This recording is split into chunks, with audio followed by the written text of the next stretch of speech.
बिस्मिल्लाहिर्रहमानिर्रहीम। आज हम स्टार्ट करेंगे चैप्टर नंबर 17 में मैकेनिकल प्रॉपर्टीज़ ऑफ सॉलिड्स। जब भी सॉलिड्स को किसी स्ट्रेस के अंदर ऑब्ज़र्व किया जाए, उनकी बॉडी में डीफॉर्मेशन हो, उनकी शेप, लेंथ या उनके जो साइजेस हैं वो चेंज हो, तो इस चेंज को रिकवर करने और परमानेंट डीफॉर्मेशन के जो केसेस हैं, इस सिचुएशन में कहते हैं मैकेनिकल प्रॉपर्टीज़ ऑफ सॉलिड्स। इसमें सबसे पहले जो मेन चीज़ आती है वो है एक्सटर्नल फोर्स। कि कोई भी सॉलिड ऑब्जेक्ट है, लेट से आपके पास कोई रबर बॉल है, आप उस रबर बॉल पर हर तरफ से एक फोर्स एक्सर्ट करते हैं। अब इस एक्सटर्नल फोर्स की वजह से इस बॉडी में क्या कॉज होगी? डीफॉर्मेशन। ये है कि ये अपनी एक्चुअल शेप से चेंज होकर थोड़ा सा डिफरेंट शेप में चला जाएगा। लेट से इसकी शेप पहले से कम हो जाती। ऑलराइट। अच्छा, अब जब डीफॉर्मेशन हो जाएगी तो डीफॉर्मेशन के बाद यहाँ पर दो पॉसिबिलिटीज़ हैं। Either the body has the ability to return back, the body has the ability to return back. अगर बॉडी अपनी ओरिजिनल पोजीशन में वापस आ जाए तो this behaviour of the object is called elasticity. और अगर बॉडी परमानेंटली डीफॉर्म हो जाए तो this behaviour is named as plasticity. For example, जो क्वार्ट्ज क्रिस्टल है, क्वार्ट्ज क्रिस्टल के बारे में ही कहा जाता है कि अगर इस पर स्ट्रेस अप्लाई करके स्ट्रेस रिमूव की जाए तो ये 100% अपनी ओरिजिनल पोजीशन में वापस आ जाएगा। और वेट क्ले, गीली मिट्टी जो होती, अगर उसको हम ज़मीन पर गिरा दें, लेट से किसी भी दूसरी चीज़ के साथ कोलाइड करें, तो वो परमानेंटली डीफॉर्म हो जाएगी, वो अपनी ओरिजिनल शेप में वापस नहीं आएगी। तो solids which regain their shapes after the stress is removed are called elastic materials. और वो सॉलिड मटेरियल्स जो अपनी शेप को दोबारा रीगेन नहीं कर सकते, उनका ये बिहेवियर क्या कहलाता है? प्लास्टिसिटी। अब ये जो एक्सटर्नल फोर्स है, इसको हम in the meanings of stress पढ़ें। स्ट्रेस को डिनोट करते हैं सिग्मा से। कैसे डिनोट करते हैं? ये इन टर्म्स ऑफ प्रेशर भी यूज़ होता है और इसे पढ़ते हैं force per unit area. It has 3 types: tensile, volumetric and shear. अगर कोई स्ट्रेस किसी वायर की लेंथ को बढ़ाए या उसकी लेंथ को कम करे, अगर वो बढ़ाए तो इसे कहते हैं टेंसाइल स्ट्रेस, लेकिन अगर उस वायर की लेंथ कम हो तो उसे कहते हैं कंप्रेसिव स्ट्रेस। सिमिलरली, अगर कोई स्ट्रेस किसी बॉडी का वॉल्यूम चेंज कर दे, लेट से कोई रबर बॉल है और आप उसे हर तरफ से फोर्स अप्लाई करके स्क्वीज करते हैं such that the volume occupied by the object is now less than और greater than the original thing. Actual volume से अब अगर वो कम वॉल्यूम ऑक्युपाई कर रहा है या ज़्यादा वॉल्यूम ऑक्युपाई कर रहा है, तो this kind of stress is called volumetric stress. The formula will remain same. अगर कोई ऑब्जेक्ट अपनी ओरिजिनल शेप में एग्जिस्ट करता है और आप उसकी वो शेप चेंज कर देते हैं बाय अप्लाइंग द स्ट्रेस, तो this kind of stress is called shear stress. किसी चीज़ को ट्विस्ट करने में भी शियर स्ट्रेस का रोल होता है। सेम इसी तरह जब आप स्ट्रेस अप्लाई करेंगे, बॉडी में डीफॉर्मेशन आएगी। The measure of deformation is called strain. The change in the length divided by the original length, strain is denoted by epsilon symbol, और इसका कोई यूनिट नहीं होता। It has no units. On the other hand, the unit of stress is newton per metre square और it is simply named as pascal. तो change in length over original length, it will be named as tensile strain. Change in volume over original volume will be named as volumetric strain. And change in shape, अच्छा यहाँ पर ये जो shape में change है, ये delta A change है और इसकी original dimension a के equal है, तो change in dimension divided by the original dimension, you can call it del a over a, और you can call it tangent theta, क्योंकि अगर आप इसको ट्राइंगुलरली देखें तो ये बन रहा है परपेंडिकुलर और ये बन रहा है बेस। ऑलराइट। तो 3 kinds of stress and 3 kinds of strain. Then we come towards the basic law of elasticity, Hooke's law, which states that within the elastic limit the stress is directly proportional to strain. अब ये proportionality ख़त्म करें अगर हम, तो दरम्यान में constant आता है elasticity. You have to remember कि ये इलास्टिसिटी इस इक्वेशन का कांस्टेंट है, लिहाजा आप स्ट्रेस बढ़ाएं और ये एक्सपेक्ट करें कि इलास्टिसिटी बढ़ जाएगी, तो it's a wrong concept. Stress बढ़ाने से स्ट्रेन भी बढ़ेगा and their ratio will remain same. तो remember one thing, elasticity stress और स्ट्रेन में जितने पैरामीटर्स आते हैं उन पर डिपेंडेंट नहीं है। ना ये फोर्स डिपेंडेंट है, ना ये एरिया डिपेंडेंट है, ना ये डेल्टा एल डिपेंडेंट है, ना ही ये लेंथ डिपेंडेंट है। आप सिंपली कह सकते हैं कि जो इलास्टिसिटी है वो वायर की या मटेरियल की डायमेंशंस में लेंथ, एरिया, इस तरह की जितनी क्वांटिटीज़ हैं, डायमीटर, रेडियस, इनको चेंज कर देने से मटेरियल की इलास्टिसिटी पे कोई फ़र्क नहीं पड़ता। अब इलास्टिसिटी स्ट्रेस और स्ट्रेन की रेशो है। यहाँ से इसके यूनिट्स क्या बनेंगे? चूँकि स्ट्रेन का कोई यूनिट नहीं होता, क्वांटिटी बचती है सिर्फ स्ट्रेस, तो इलास्टिसिटी के भी वही यूनिट्स होंगे जो किसके होंगे? पास्कल या न्यूटन पर मीटर स्क्वायर। कुछ बातें कि इलास्टिसिटी आखिर डिपेंड किन चीज़ों पे करती है, उससे पहले ये समझना है कि इलास्टिसिटी है क्या। कॉपर ज़्यादा इलास्टिक मटेरियल है या रबर ज़्यादा इलास्टिक मटेरियल है? इसमें सिंपल, हम चूँकि शुरू से इलास्टिकनेस को इलास्टिसिटी समझते आ रहे हैं, तो वी थॉट कि रबर इज़ मोर इलास्टिक, जबकि ऐसा नहीं है। वो चीज़ें जो एक्सटर्नल स्ट्रेस को ज़्यादा रेजिस्ट कर सकती, रबर पर 100 न्यूटन फोर्स लगाएं और कॉपर पे भी 100 ही न्यूटन फोर्स लगाएं, और दोनों वायर्स आइडेंटिकल होंगी, यानी जितनी डायमेंशन रबर की है उतनी ही डायमेंशन कॉपर की है, दोनों को सेम फोर्स से खींचें, व्हाट डू यू एक्सपेक्ट? किस में चेंज ज़्यादा आएगा? रबर में चेंज ज़्यादा आएगा। तो जिसमें चेंज यानी स्ट्रेन ज़्यादा आएगा उसकी इलास्टिसिटी क्या होगी? कम होगी। तो रिमेंबर दैट कि जितने भी हार्ड मटेरियल्स होंगे उनकी इलास्टिसिटी ज़्यादा होगी और जितने भी सॉफ्ट मटेरियल्स होंगे उनकी इलास्टिसिटी कम होगी। इलास्टिसिटी किन किन चीज़ों पर डिपेंड करती है? ये डिपेंड करती है नेचर ऑफ द मटेरियल पर, टेम्परेचर पर, और अगर हम मटेरियल में कोई इम्प्योरिटी ऐड कर दें। ये तीन चीज़ें हैं जिनसे इलास्टिसिटी को बदला जा सकता है, जबकि इस चीज़ में बदलाव लाने से इलास्टिसिटी ऑफ मटेरियल पे कोई फ़र्क नहीं पड़ता।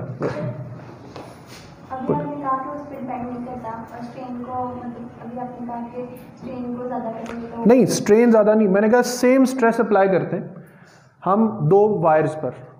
कॉपर वायर पे भी 100 न्यूटन अप्लाई करते हैं, रबर वायर पे भी। किस में ज़्यादा स्ट्रेन प्रोड्यूस होगा? रबर में।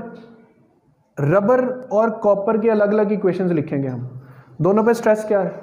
सेम, लेकिन दोनों में से स्ट्रेन किस में ज़्यादा प्रोड्यूस हुआ? रबर में। तो रबर का स्ट्रेन कॉपर के स्ट्रेन से ज़्यादा है, लिहाजा हाँ, नेचर की वजह से, नेचर डिफरेंट है तो इलास्टिसिटी भी डिफरेंट होगी। और उस डिफरेंस में क्या आ रहा है कि जो रबर है उसकी इलास्टिसिटी कम है और जो कॉपर है उसकी इलास्टिसिटी ज़्यादा है। इन शॉर्ट, जो हार्ड मटेरियल्स होंगे उनकी इलास्टिसिटी ज़्यादा और जो सॉफ्ट मटेरियल्स होंगे उनकी इलास्टिसिटी कम हो जाएगी। स्ट्रेस और स्ट्रेन की रेशियो है इलास्टिसिटी। स्ट्रेस भी 3 टाइप्स का है, स्ट्रेन भी 3 टाइप्स का है। इसका मतलब कि मॉडुलस ऑफ इलास्टिसिटी की भी कितनी टाइप्स होनी चाहिए? 3। सबसे पहला कहलाता है Young modulus, the ratio of tensile stress F/A to the tensile strain del L/L, it is denoted by symbol Y। Bulk modulus K से डिनोट करते हैं स्ट्रेस या pressure divided by volumetric strain, और शेयर स्ट्रेस में उसी तरह इसको G से डिनोट करते हैं F/A divided by del A/A भी लिख सकते हैं आप, और या फिर आप यहाँ पे क्या लिख सकते हैं? Tangent theta. यहाँ तक तो 3 तरह की इलास्टिसिटीज़ होगी। नाउ द क्वेश्चन अराइजेस कि वाई 3 टाइप्स ऑफ इलास्टिसिटीज़। आपकी बुक में जो टेबल बना है उस टेबल में आपके पास कुछ मटेरियल्स ऐसे हैं जिनके यंग की वैल्यू और शेयर मॉडुलस दोनों इलास्टिसिटी की वैल्यू 0 है। उसमें एक आता है वाटर और दूसरा आता है मरकरी। इन मटेरियल्स को देखकर हम ये आइडिया लगा सकते हैं कि जितने भी फ्लूइड्स होते हैं, all the materials that can flow which are named as fluids, उनके लिए ना यंग मॉडुलस एग्जिस्ट करता है ना ही शेयर मॉडुलस। तो कैटेगराइजेशन होती कि यंग मॉडुलस भी सिर्फ सॉलिड मटेरियल्स के लिए एग्जिस्ट करता है और शेयर मॉडुलस भी सिर्फ सॉलिड मटेरियल्स के एग्जिस्ट करता है, जबकि बल्क मॉडुलस पे आप टेबल में देखेंगे कि ऑलमोस्ट हर एक की, बोन्स और कंक्रीट के अलावा, ठीक है, बल्क मॉडुलस की ऑलमोस्ट हर चीज़ की वैल्यू जो है वो मौजूद है। अब बल्क मॉडुलस याद रखना है, ये दोनों मटेरियल सॉलिड्स के लिए भी और लिक्विड्स के लिए भी, दोनों के लिए एग्जिस्ट करता है। इसकी एक एग्जांपल कि ये लिक्विड्स या फ्लूइड्स के लिए एग्जिस्ट करता है। जब हम किसी वेव की स्पीड मेजर करते हैं किसी मीडियम में, तो स्पीड ऑफ साउंड की इक्वेशन आपने पढ़ी, v is equal to under root of elasticity over density. Now the question arise कि ये कौन सी इलास्टिसिटी है। इलास्टिसिटी तीन टाइप्स है, यंग है, बल्क है या शेयर है। टॉपिक का नाम बताएगा, टॉपिक का नाम है speed of sound in air. Air is not comprised of solid, यानी इस पे ना यंग मॉडुलस अप्लाई होगा ना ही शेयर मॉडुलस अप्लाई होगा। सो एयर के लिए जो इलास्टिसिटी यूज हुई है वो कौन सी है, और अगर आप इसकी डेरिवेशन देखें तो इसमें इक्वेशन बनती भी है P over del V over V, and finally we get the equation V is equal to under root of gamma P over density. यहाँ तक तो इनका बेसिक स्ट्रक्चर, बेसिक आइडिया हो गया। अब हम आगे थोड़ा सा डिस्कस करेंगे यंग मॉडुलस ऑफ इलास्टिसिटी को, कि ये यंग मॉडुलस ऑफ इलास्टिसिटी क्या है, और इसी से रिलेटेड आगे हमारी फर्दर ऑब्जर्वेशंस चलेंगी। अच्छा जी, let's say we have a wire, एक वायर है हमारे पास ऑफ यूनिट क्रॉस सेक्शन। पूरी तवज्जो इधर रखनी। इस वायर का जो क्रॉस सेक्शनल एरिया है, this side, this area is 1 metre square. Let's say L length of the wire is 1 metre. हम इस वायर पे अप्लाई करते हैं फोर्स, इतनी फोर्स कि ये वायर अपनी ओरिजिनल लेंथ से डबल हो जाए, अपनी ओरिजिनल लेंथ से।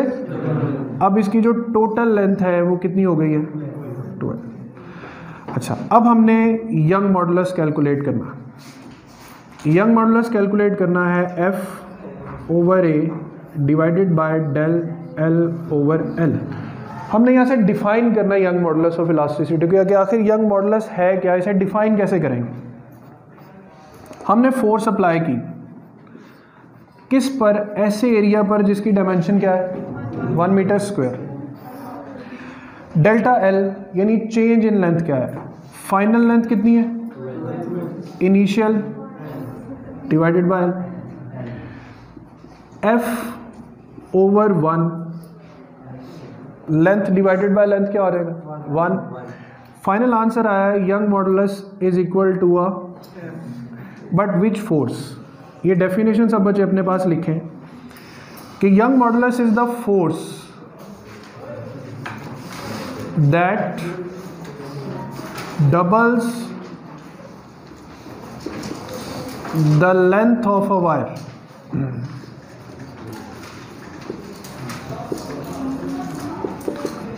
यंग मॉडुलस वो अमाउंट ऑफ फोर्स है जो किसी भी सर्टेन मटेरियल की लेंथ को क्या कर देगी, डबल कर देगी। अब यहाँ पर मेजर आइडिया ये है कि क्या सब मटेरियल्स एक जितनी फोर्स से डबल हो सकते हैं, सबकी नेचर डिफरेंट है। सबकी नेचर डिफरेंट है तो इसका मतलब है सबके लिए अमाउंट ऑफ फोर्स भी। अब आप फिर टेबल पे जब ऑब्जर्व करेंगे तो एल्यूमिनियम, कॉपर, गोल्ड, डायमंड, सब के लिए जो यंग मॉडुलस की वैल्यू है वो क्या होगी, डिफरेंट होगी, और इसका जो लेवल है वो बिलियंस ऑफ पास्कल्स में है। यानी आपके पास जो भी टेबल पे नंबर लिखा होगा, जैसे एल्यूमिनियम के लिए 70 लिखा हुआ है, तो ये 70 इंटू 10⁹ पास्कल्स है। यानी अगर आपके पास एल्यूमिनियम की एक ऐसी वायर हो जिसका एरिया 1 मीटर स्क्वायर हो, जिसकी लेंथ 1 मीटर हो, उसकी लेंथ को आपने डबल करना है तो आपको 70 billion Newton per metre square की फोर्स रिक्वायर है। It's a huge amount of elasticity. But just imagine कि डायमंड के लिए यही वैल्यू 70 की बजाय 1120 लिखी हुई, यानी जो डायमंड की इलास्टिसिटी है वो एल्यूमिनियम के मुकाबले में एटलीस्ट 150 टाइम्स ग्रेटर है। सो डायमंड को इसीलिए कहते हैं कि it is the hardest material in the nature. Hardness is the measurement of elasticity.